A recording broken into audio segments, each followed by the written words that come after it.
আসসালামু আলাইকুম। আজকে আমি আপনাদের সাথে শেয়ার করব ইনস্ট্যান্ট নেসক্যাফে রেসিপি। তো এই জন্য আমার এখানে লাগবে 1 কাপ লিকুইড দুধ। তো প্রথমে দুধটাকে আমি বয়েল করে নিব। তো আমি চুলায় বসিয়ে দিলাম। তো এবার এটাকে বয়েল করার জন্য রেখে দিব। আর এদিকে আমি আরেকটি কাপ নিয়ে নিলাম। তো এর মধ্যে আমি এখন নিয়ে নিচ্ছি নেসক্যাফে। আর এটা হচ্ছে 3 in 1 যে নেসক্যাফের প্যাকেট, তো সেই প্যাকেটটা নিয়েছি। আর এই প্যাকেটটার দাম 15 টাকা। তো সেটাও আমি আপনাদেরকে দেখিয়ে দিচ্ছি, কারণ অনেকেই আবার জিজ্ঞেস করবেন যে প্যাকেটের দাম কত। তো এই যে আমি এখন পুরো প্যাকেটের নেসক্যাফেটা নিয়ে নিচ্ছি।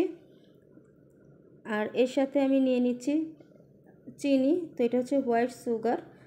তো এই কফির মধ্যে কিন্তু যেহেতু এটা 3 in 1 কফি, এর মধ্যে চিনি দুধ সব কিছু মিক্স করাই থাকে। তো আমি মিষ্টি একটু বাড়ানোর জন্য এখানে আমি চিনিটা অ্যাড করে দিয়েছি। তো আপনারা চাইলে স্কিপ করতে পারেন। আর এর সাথে আমি গরম দুধ দিয়েছি 2 চামচের মতো। এবার এটাকে 2-3 মিনিটের মতো একটু ভালো করে মিশিয়ে নিব।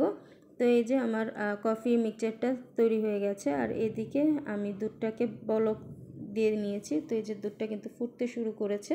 তো এটাকে আমি আরও 1 মিনিটের মতো একটু ফুটিয়ে নিব। আর এদিকে দুধটাও ফোটানো হয়ে গেছে। আর এদিকে আমার কফি মিক্সচারটাও রেডি। তো এবার কফি মিক্সচারের মধ্যে আমি দুধটাকে ঢেলে দিব। আর দুধটাকে যখন ঢালবো তখন একটু উপর থেকে ঢালবো, তাহলে কফির মধ্যে সুন্দর একটা বাবলের সৃষ্টি হবে।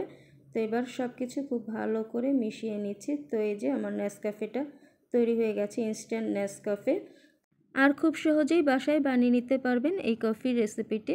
তো আমার মতো যারা কফি প্রেমী আছেন, আশা করছি তাদের কাছে আমার আজকের এই রেসিপিটি ভালো লেগেছে। যদি ভালো লাগে তাহলে অবশ্যই আপনার ফ্রেন্ডস অ্যান্ড ফ্যামিলির সাথে শেয়ার করবেন। তাহলে আজকে এই পর্যন্তই। সবাই ভালো থাকবেন। তো আল্লাহ হাফেজ সবাইকে।